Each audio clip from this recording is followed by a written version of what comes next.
Hi guys, so today I'm working on moving this painting forward to the next stage.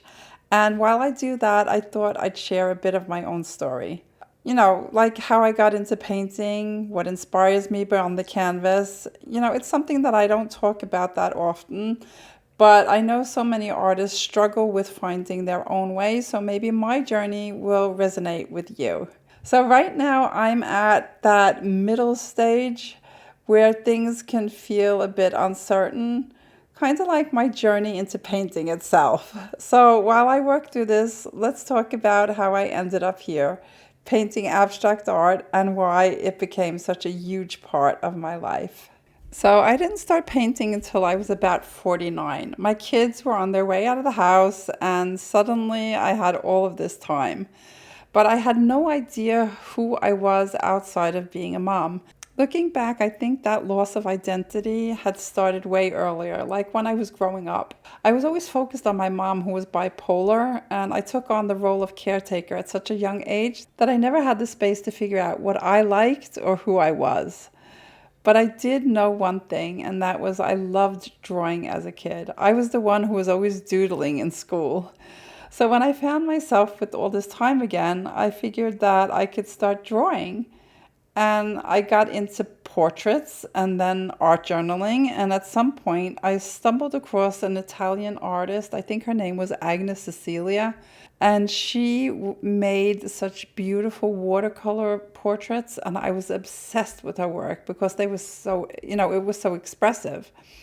And I just wanted to paint like her so bad. So I joined my first online painting course thinking that would come naturally, and of course it didn't.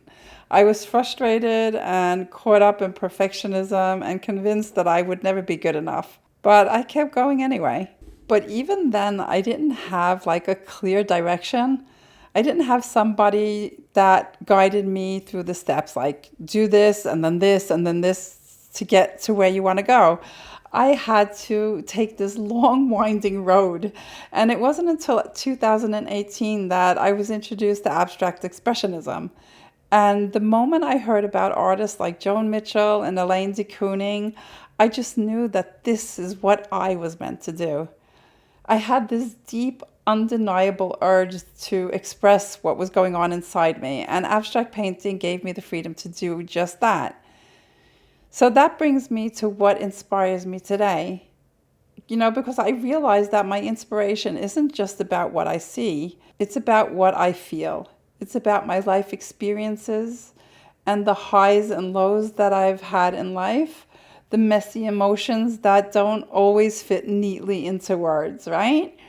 So painting is my way of making sense of everything.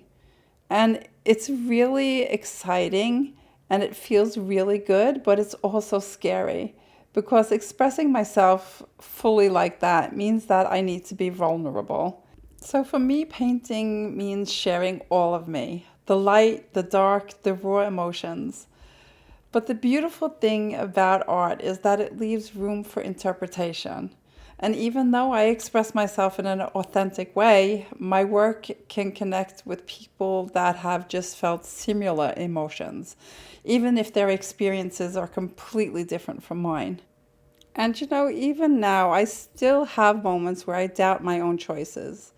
There are times when I step back from a painting and think, oh my gosh, did I just ruin this? Or where in the world do I go from here?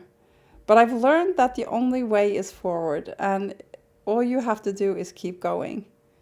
You have to make bold moves and just trust that if something doesn't work, that you can always adjust.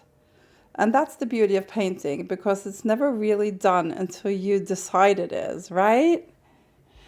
And this is what I love to teach. I love giving other artists the tools that they need to express themselves however they want, but in a way that results in strong, impactful art. Because at the end of the day, it's not about painting. It's all about creating something that truly speaks to who you are. When I finally embraced the idea that my paintings didn't need to be perfect to be beautiful, I realized that I was also learning how to think about myself in the very same way.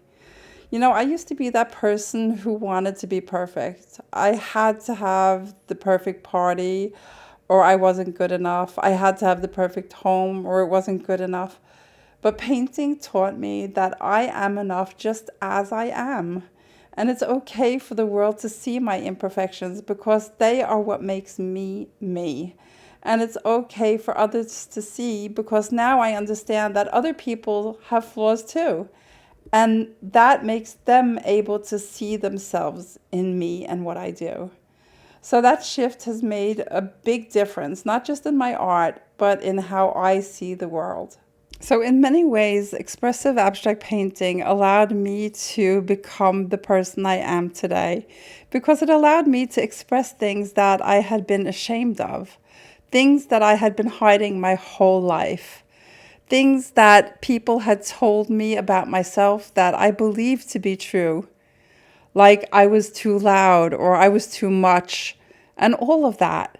But that is who I am. So painting allowed me to embrace my outgoing personality, my emotions, and my sensitive side. It also showed me that the passion that I feel inside is part of that bold yet vulnerable person that I am. The one who just wants to be seen and heard like every other person on this planet. So through painting, I can be curious, I can be loud, bold, vulnerable, authentic, and all the things that make me who I am. So let me know if you can relate to any of this, or if you've had any aha moments through painting. I'd love to hear more about them, because I think that's what makes us truly passionate about art. Okay, so I hope you enjoyed this video, even though it is a bit different from my usual content. I just wanted to share some of the things that held me back at some point, just in case they might help you on your way. Don't forget to share your thoughts in the comments, and I'll see you again next week.